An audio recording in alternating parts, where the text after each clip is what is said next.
Good morning. Usually, that sounded like a teacher.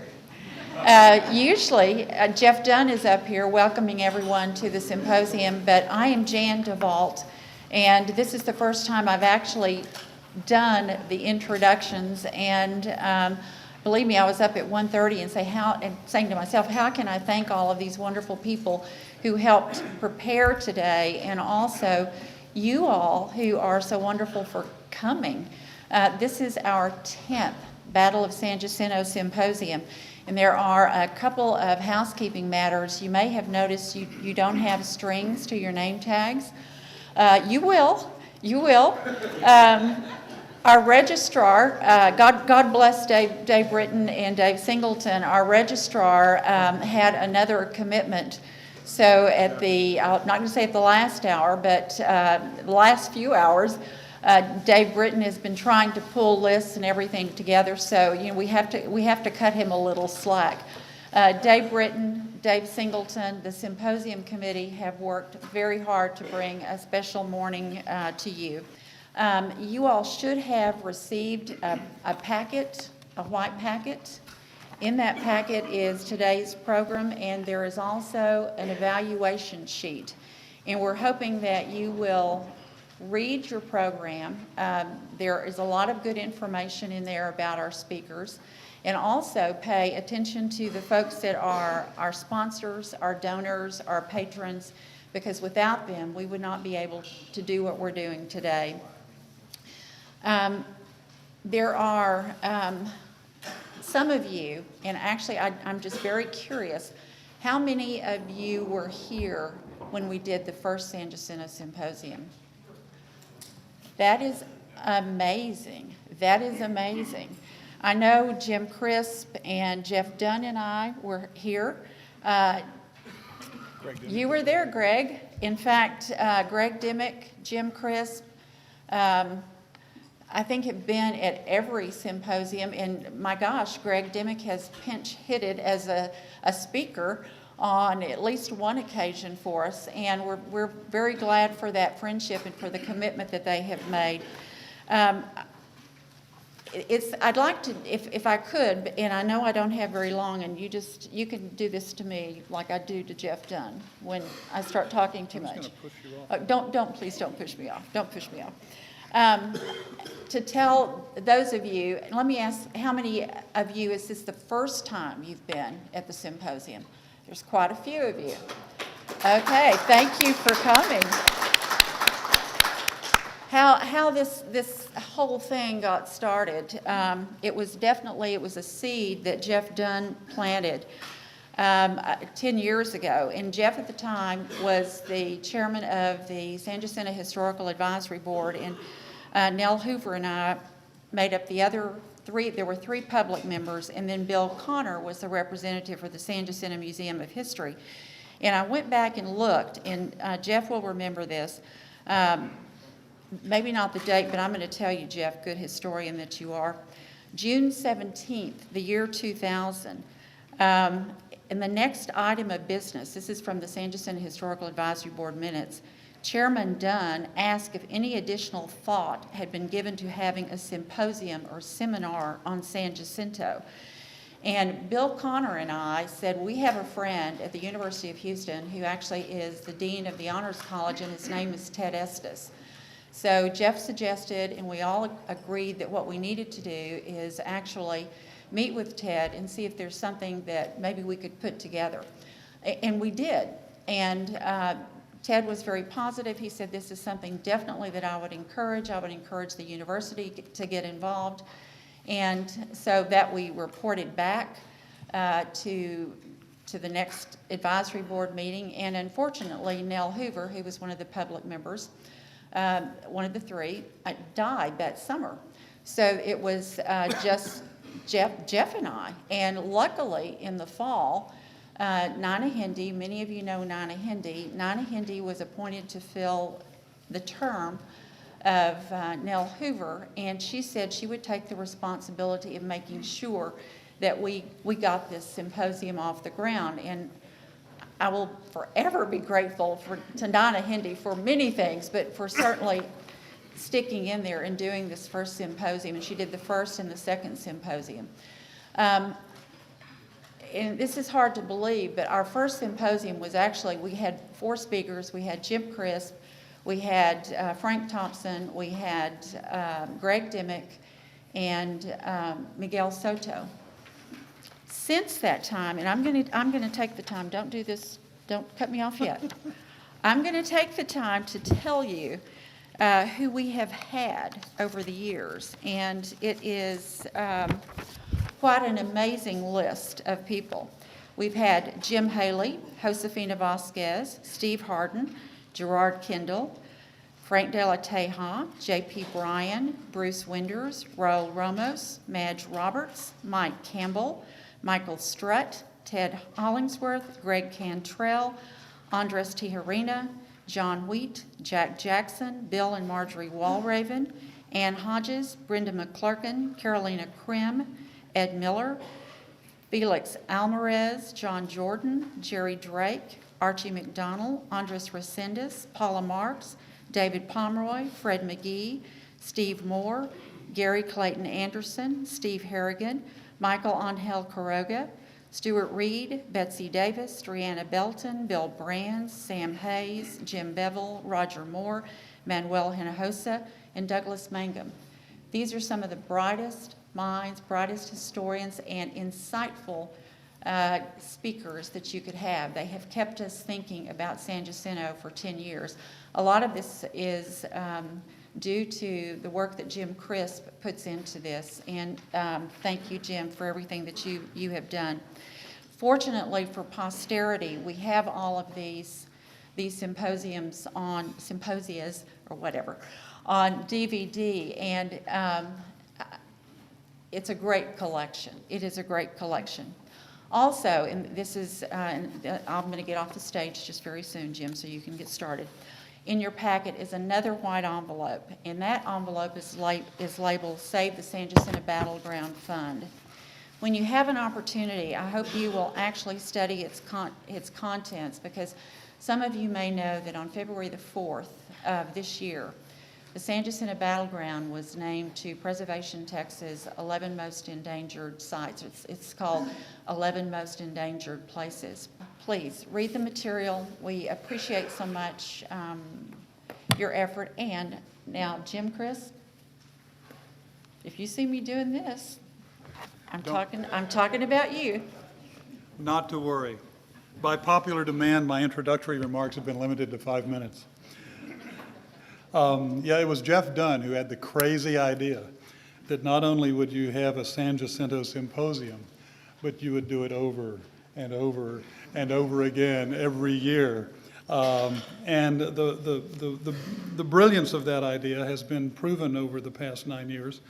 And it's been proven largely because this was not a narrowly focused symposium, as that list that Jan just read demonstrates. We've had a wide variety of scholars. We're essentially interested, if I can borrow a phrase from myself, in 2 flags over Texas. We're interested in Texas in this symposium from 1821 and the fall of the Spanish Empire in Texas until 1846 and the annexation of Texas to the United States. That quarter century with the Texas Revolution and the Battle of San Jacinto sitting right in the middle of it is a time of enormous change, obviously, in Texas, but it's also, as many of our speakers, especially the Tejano speakers, have demonstrated, it's also a time of extraordinary continuity. And looking at the intertwined changes and continuities in Texas history over that 25-year period is what we've largely been about. Steve Harden is here today. Steve, wave at me if you're out there somewhere. There you are. He's hard to miss. There he is. Steve was, I think, partially responsible for inviting me several years ago to give a talk at the Victoria Goliad Symposium, a very successful one-time symposium when they took us on a tour of the various mission and other archaeological sites around the Victoria Goliad era. And as I told everyone that night, as we were dining on fajitas with strolling mariachis in the interior of the Goliad Presidio, Boy, that's quite a night. As I told them, when you dig, the story changes. That was absolutely proven to us by the reports that the archaeologists gave to us. When you dig, the story changes. Revisionist history is not a very popular term in Texas, and that's too bad, because that phrase works with historians, obviously, as well as archaeologists and anthropologists. When you dig, the story changes. And any working historian who's not simply recycling what he's read or she's read somewhere else, any working historian is a revisionist historian. As they discover new documents, as they look at old documents with new eyes and with new disciplines, any historian worth his or her salt is also a multidisciplinary historian. They call on the expertise of lawyers and anthropologists and economists and forensic bone guys. I think that's the official term that Doug goes by.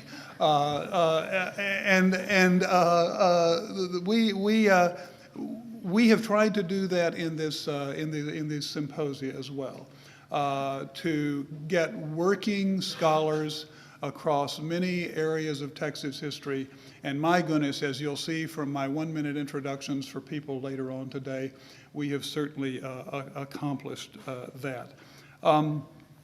The first person that I'm going to introduce has told me not to say anything embarrassing about him. And so all I will say is that Jeff Dunn and Jan DeVault, who I almost pushed off the stage, are the founding father and mother. They're not an item. I was staying with Lee and Jeff, and their marriage is safe, when I was in Dallas last month.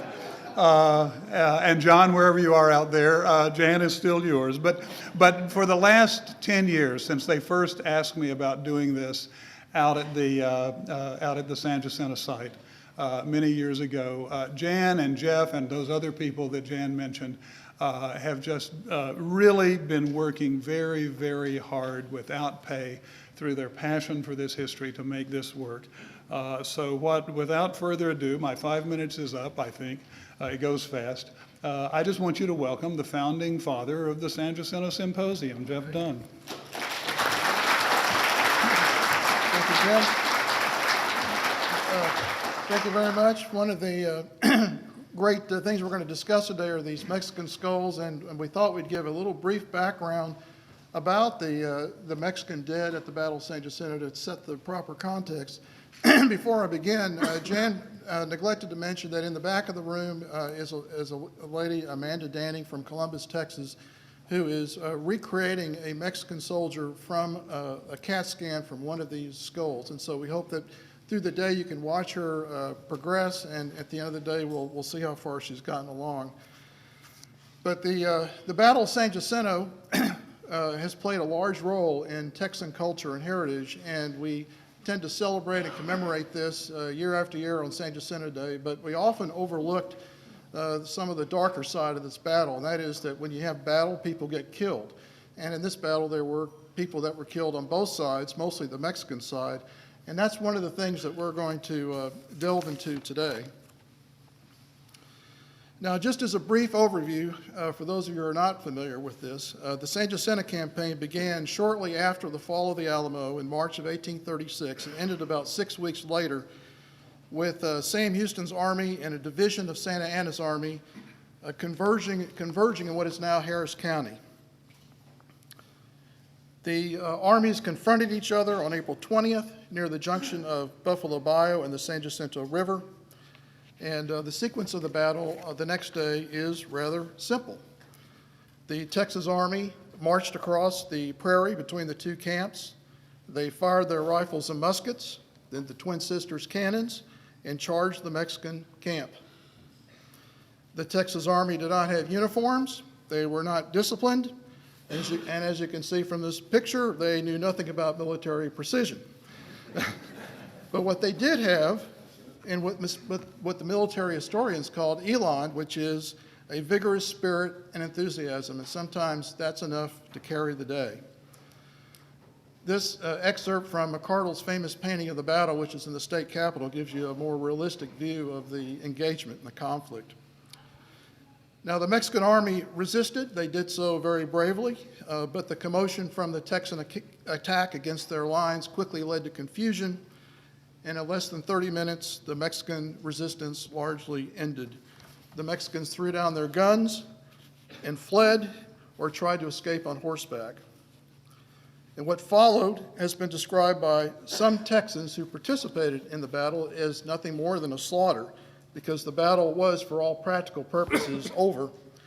Sam Houston made a feeble attempt to try to stop his men, but the anger over the losses of the Alamo and the Goliad and the rage that was manifested at that time led to a lot of indiscriminate killing for about an hour and a half to 2 hours. Many of the Mexican soldiers were on their knees, begging to be spared. In hearing the shouts of Alamo and Goliad, they tried to respond with "Me no Alamo, me no Goliad," to signify that they had not participated in those bloody engagements. Now, this phase of the conflict occurred in the south part of San Jacinto battlefield, which is south of the present San Jacinto monument. And this part of the battlefield still looks, to me, a little spooky today. But finally, at dusk, about 2 hours later, near Peggy Lake, Colonel Juan Almonte managed to surrender a large portion of the Mexican army, and at that point, the killing ended and the battle was over. The Texans went back to their camp on Buffalo Bayou and brought the prisoners with them. And the next day, Santa Anna himself was captured and brought before Houston. Now, the statistics of this battle are quite remarkable. The Mexicans had upwards of 1,400 men, of whom 630 were killed and 730 prisoners, according to St. Houston's report. And those numbers may be a little high.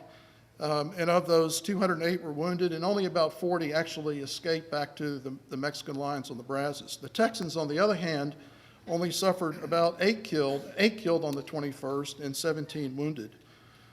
Now, the reaction in the United States was electrifying. Many newspapers in the United States picked up on this story and especially were intrigued by the fact that Santa Anna himself was captured. And we also see that overnight the battlefield itself became something of a kind of tourist attraction. It was conveniently located on Buffalo Bayou on the steamboat route between Houston and Galveston, and maps of that era like this one often depicted the location of the battleground as a prominent landmark. Now, the 8 Texans who died on the 21st were buried together a few days after the battle near the Texas Army camp, and their graves were marked. And in 1882, a monument was placed at the site. This was the first monument on the battleground and perhaps one of the first of its kind in Texas. This was the San Jacinto Monument for over 40 years until the big one was built in the 1930s. And this monument still exists today. It's located within the area called the San Jacinto Cemetery. It's often called the Brigham Monument. And it's hidden in the trees next to the parking lot for the battleship Texas. Now, there was no corresponding treatment or dignified treatment of the Mexican dead. And there were no memorials then or now for the Mexican dead. Within days of the battle, the bodies were plundered for valuables. Clothes were even taken off the backs of the corpses. A dentist from the United States was seen walking around with forceps pulling teeth and putting them in a little bag for use in his trade. The person who was most immediately impacted, however, was the landowner, Margaret McCormick, Peggy McCormick. She was an Irish woman and the widow of Arthur McCormick, who received a Mexican land grant from Stephen F. Austin in 1824. Unfortunately, Arthur died while trying to swim Buffalo Bayou the next year, drowned. And Mrs. McCormick came back from the runaway scrape and discovered over 600 corpses in her backyard. She was a feisty lady, and she knew just who to blame for this. It was Sam Houston. And the story is said that she confronted Houston while he lay wounded at the Texas Army camp and demanded that he remove these dead bodies from her land. She didn't ask that they be buried, only that they be removed. And to this, Houston is said to have replied, "Madam, your land will be famed in history as the classic spot upon which the glorious victory of San Jacinto was gained. Here was born, in the throes of revolution, the infant of Texan independence. Here, that latest scourge of mankind, the arrogantly self-styled Napoleon of the West, met his fate." Now, the decorum of this symposium prevents me from giving you her reply to that statement. But suffice it to say, she was not very happy. Several days after the battle, John J. Lynn came to the battlefield from Galveston. And he wrote that a detail was made up of one man from each company of the Texan Army to actually go out and bury the Mexican dead. But it was said that these men refused to obey those orders. Lynn also said that he suggested to Houston that maybe 200 or more of the Mexican prisoners should go out there and do this under a strong Texan guard. And in his words, it ought to be as agreeable to the one as disgusting to the other. Well, this was presented to Santa Anna, who was, of course, a prisoner at that time, and the response was that he expressed total indifference as to what disposition was to be made of these soldiers, and recommended that if fuel was available, to just burn the bodies. Within a few days, this would have been early May, about 10 days after the battle, the smell of the dead Mexican corpses was so bad that the Texas Army simply just moved away. They moved up Buffalo Bayou, took the Mexican prisoners with them, and with that, the problem of the Mexican corpses was just abandoned to the residents in the area, including Peggy McCormick. The stories have come down that the bodies decomposed, and the domesticated cows that were grazing on the battlefield soon began chewing on the bones. This spoiled the milk and the meat, and finally the residents had to get together and decided that they would bury these bones in trenches. Unfortunately, to this day, we do not know where these trenches are, even though our organization, the Friends of San Jacinto Battleground, has been attempting to locate them. But it was also recorded that they left many of the skulls on the ground because they felt that the skulls were too large for the cows to chew upon. And in 1837 and 38, we have this strange phenomenon in the Houston area of people going out to the battleground collecting skulls. And with that, we see John James Audubon, the famous American naturalist who was famous at the time he came to Texas in 1837. He was offered Mexican skulls, and he even went to the battleground and saw the bones laying around. Now, we're going to have Dr. Totter will tell us more about his visit. I will say about this portrait, we used this as the theme for our symposium this year because the expression on Audubon's face makes it appear that he is looking at skulls, slaves, and sex all at the same time. In February 1838, John Herndon of Houston went out to the battleground, and he wrote in his diary that he collected many skulls himself. And he also recorded an incident in Galveston where he witnessed a doctor actually drinking whiskey from a skull. And in August 1838, Gustav Dressel, who's pictured here, visited the battlefield, and he also remarked in his writings that the bones on the battlefield still bear testimony to their number. So we see this phenomenon for several years after the battle. And for those of you who are interested, Steve Hardin's most recent book, Texan Macabre, goes into some of this darker side of what was happening in Houston during this period of time. Now, today's program on the skulls and Audubon was made possible by the internet and Google search. This catalog, the Catalog of Human Crania, published in 1857 by the Academy of Natural Science in Philadelphia, popped up in a routine search last year. And it is based on the collection of Dr. Samuel Morton, who was a Philadelphia physician. And in searching through this catalog, we see items here referencing Mexican soldiers who were killed at the Battle of San Jacinto. And 5 of these were donated to Dr. Morton by none other than John James Audubon. Also in this catalog, another skull was donated by W.M. Blackford, who it turns out was a lawyer in Fredericksburg, Virginia. And that skull has evidence that it was handled by Charles Pearson, who lived in Houston in 1837, and presented to Dr. James Cook of Fredericksburg, Virginia. And Cook happened to be the brother of William G. Cook, who was Sam Houston's aide at the Battle of San Jacinto.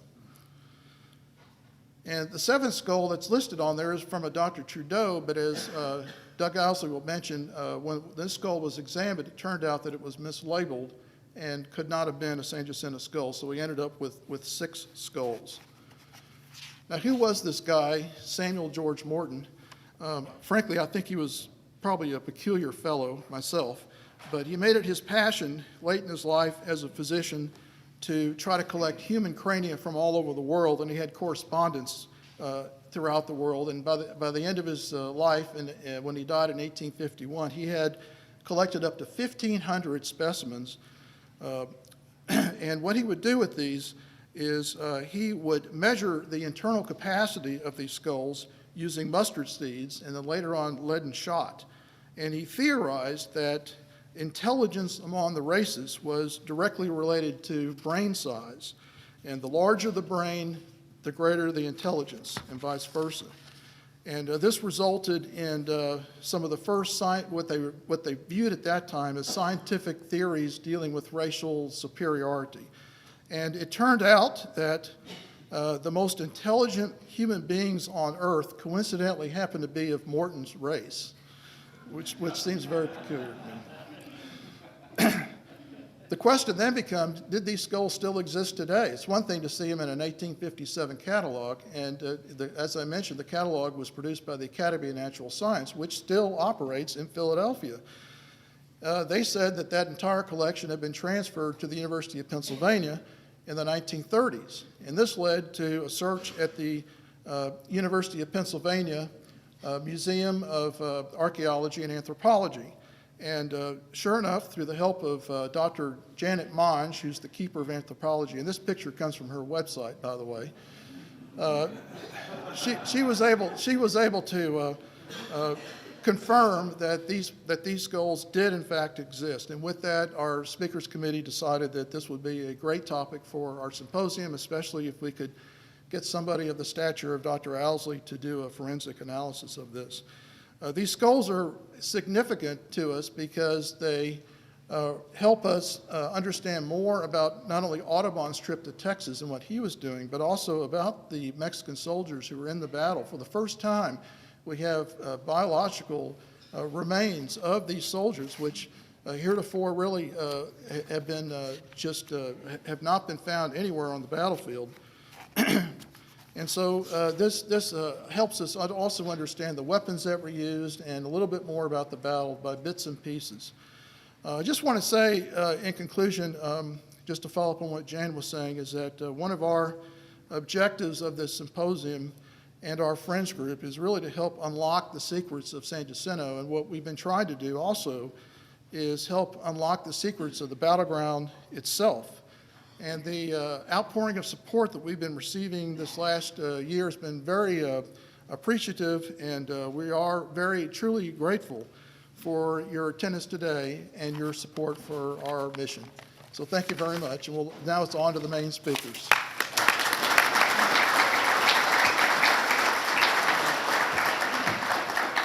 Thank you, Jeff. Our first speaker, Dr. Ron Tyler, comes to us from the Amon Carter Museum, where he's the executive director. A quarter century ago, he was curator there after receiving his PhD from TCU in Fort Worth. And in the intervening time, for about 20 years, Ron is extremely old.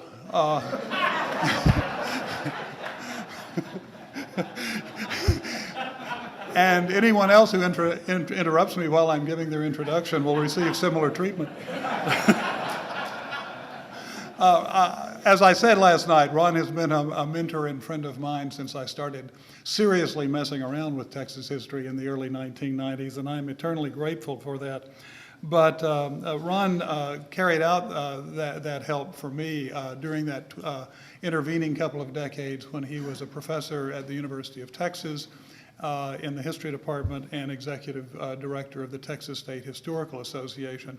It would be impossible for me, given the breadth and the depth of Ron's contributions to Texas history, to keep this introduction inside a reasonable time. I'll only mention that among his many works are courses and publications in the visual history and art history of Texas and the West and America. And in the course of that, he's written and edited works on the career of John James Audubon. I don't think we could have brought a better pair to do the presentations that you're about to see, a better pair anywhere in the world than Ron Tyler and Doug Owsley. So without further ado, I will turn the lectern over to Ron.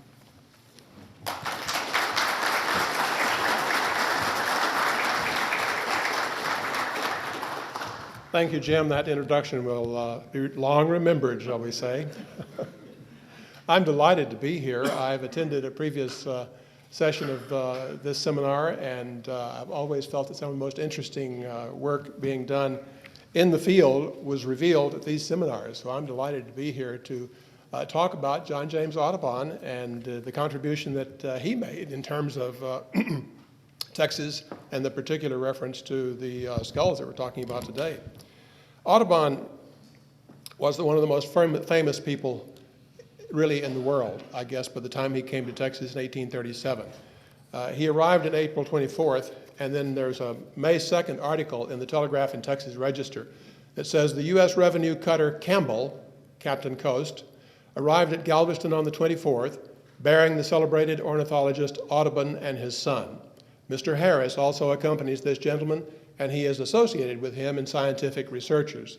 Harris was one of Audubon's greatest patrons. Audubon is one of the few Americans whose fame has extended throughout the civilized world and whose services have commanded a national tribute of respect from the United States. That certainly was not always the case, because when Audubon started out, he was not very well received by the naturalists in Philadelphia. And he had to work hard to achieve that distinction. I don't know, can you see any of the type? I didn't know how large the screen was going to be, but you may be having a hard time reading that. But Audubon, over the course of his life, produced an amazing amount of material. First, of course, was The Birds of America, which is a large double elephant folio, 435 plates. That's what he's most famous for. He also did the Ornithological Biography, which is the text that accompanies the Double Elephant Folio books. Then he came back to the United States and did an octavo edition of the Birds of America. Then, without pausing, he began work on the viviparous quadrupeds of North America to do for the animals what he had done for the birds. And then he started, and his sons finished, an octavo edition of the animals. So amazing contribution over a period of a life that lasted from 1785 until 1851. He had to go to Europe, of course, to find a publisher for his work, and he had to go to Europe really to earn a reputation so that the naturalists in Philadelphia would accept him and his work. But by the time he came to Texas in 1837, he was largely accepted and well respected, and indeed a famous person. This is the Double Elephant Folio that he's most famous for. The prints are about 39.5 inches high. They are usually done by engraving, and they are hand-colored. So each of the prints is an original, and there is some varying from set to set. But this is the book that he's most famous for. Now, why is he so famous? Well, his contribution was to basically revolutionize the way that birds are presented to the world, if you will. Now, I'm showing you some earlier bird drawings by earlier naturalists. On the right, you see work by Carolinius, and on the left by Matthias Marion. These are dead stuffed birds. There isn't any question about it. And even as naturalists continued to work in depicting birds, this is Mark Catesby, 18th century, one of the most famous naturalists who came to America at that time. And Catesby's birds are still fairly dead and fairly stuffed. That's basically the way they look. The father of American ornithology is Alexander Wilson. And here is Alexander Wilson's eagle. And you can see that it is a virtual copy of the specimen that is still in the Academy of Natural History in Philadelphia. So the birds aren't being very well served by the depiction of them. Audubon was to change that. Audubon came to the United States in 1808 because his father wanted him to get out of France to escape the Napoleonic Wars. His father had purchased a farm near Mill Grove, Pennsylvania, and he sent Audubon over to live on the farm. Not to run the farm, he had an overseer who was running the farm, but young Audubon was to live there and supposedly work and stay out of trouble.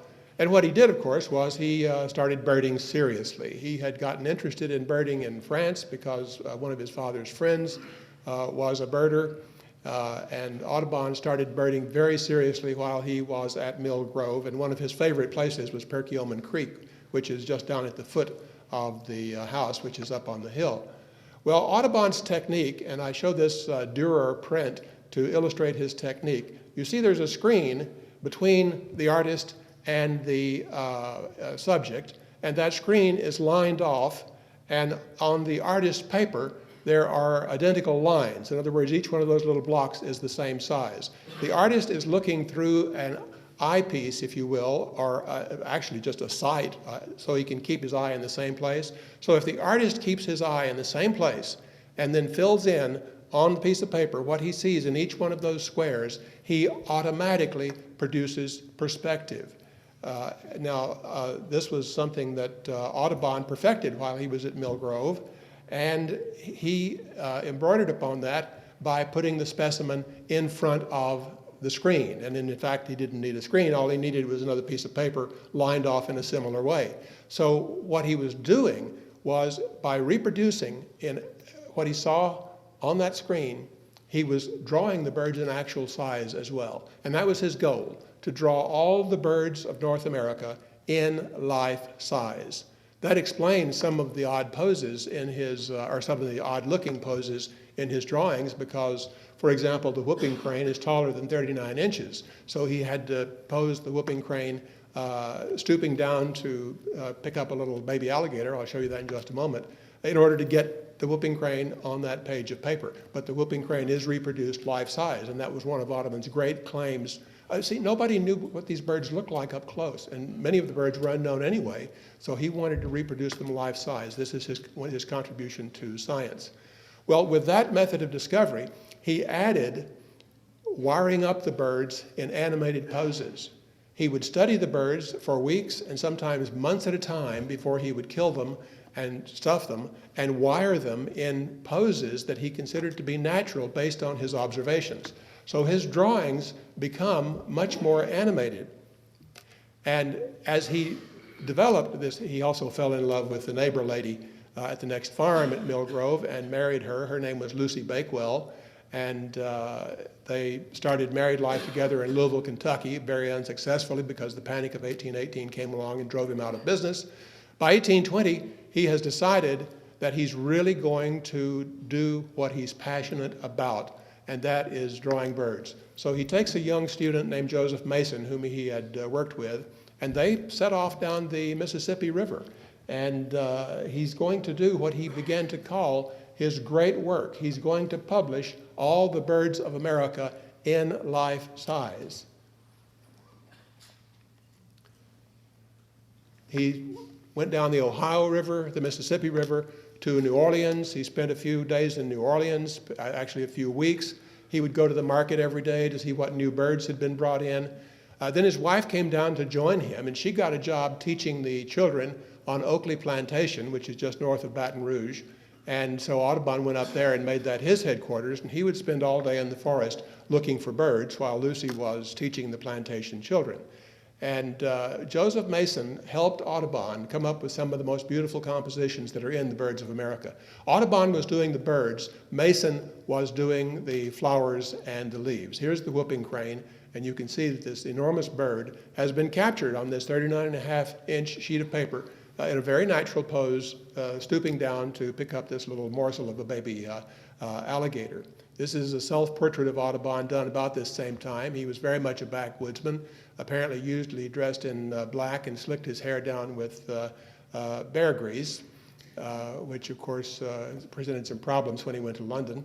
But his first trip was to Philadelphia. He had collected all these drawings around Philadelphia, and he wanted to go to Philadelphia, which was sort of the headquarters for naturalists and for the intellectual life of America at this time. He wanted to find a publisher, and he was unsuccessful.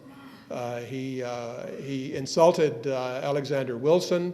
Wilson's reputation in Philadelphia was very high. His book, although Wilson had died, was being continued. It was being enlarged. And the naturalist sort of wrote this backwoodsman off.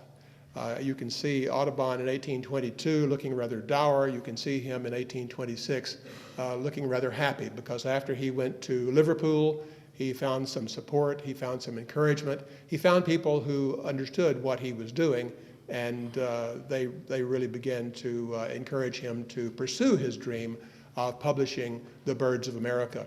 He went to Edinburgh, where he found a printer named William Lazars.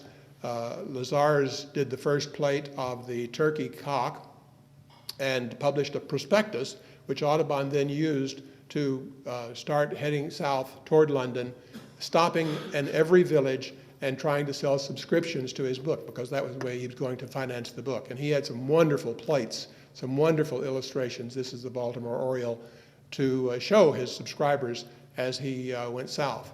When he finally arrived in London, he had sold several subscriptions and was sending all the information back to Lazars and saying, ship the first portfolio to Mr. and Ms. So-and-so.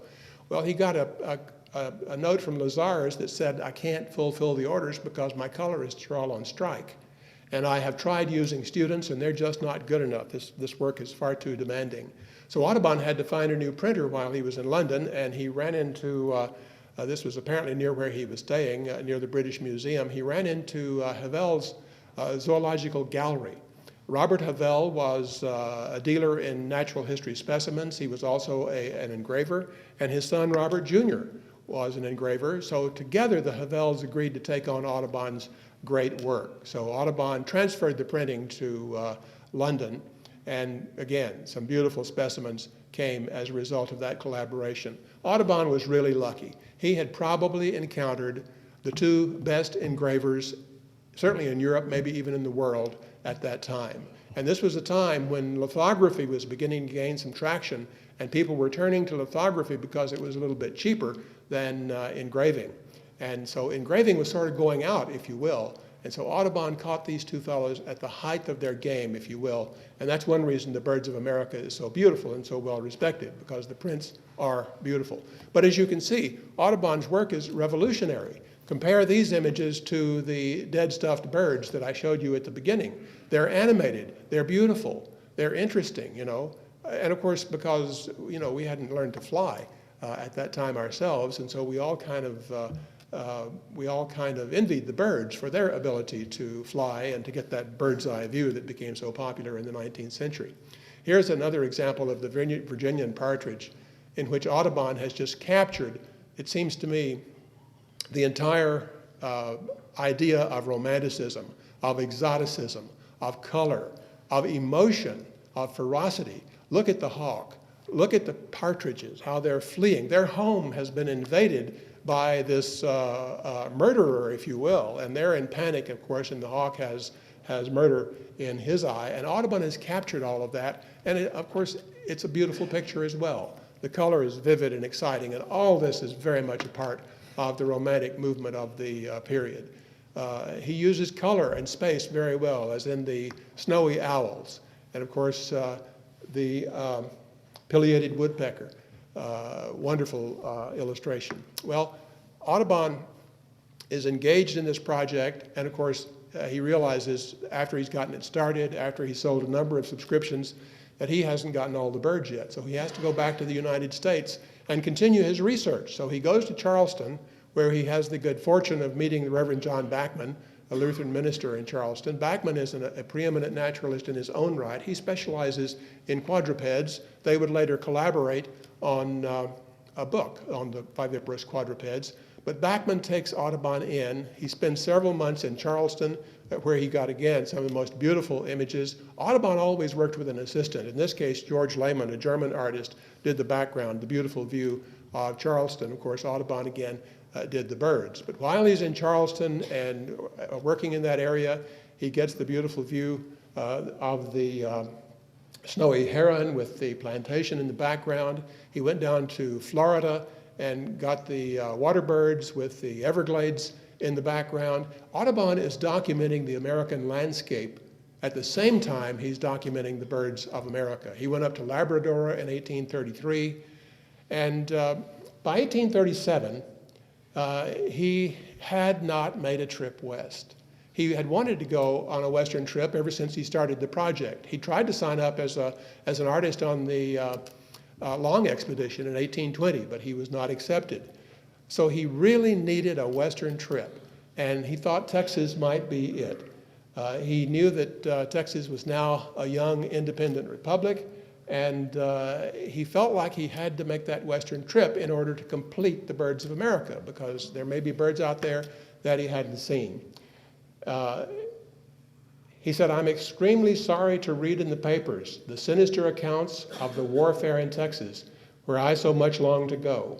We hope that all these troublesome affairs will be at an end when we reach you." He's in London writing at that time.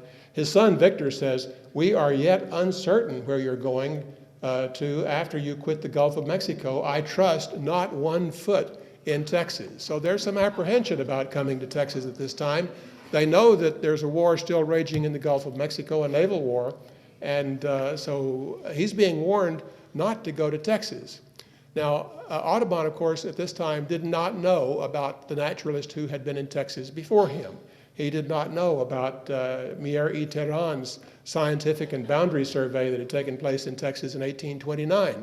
And he was accompanied part of the way by a Swiss naturalist named Jean-Louis Berlandier, who was documenting the animals and the birds and the plants, primarily of South Texas, but also some into East Texas. He was also documenting the people of Texas, including the Indians, and made a beautiful series of about 20 or 30 watercolor sketches of the Indians of Texas.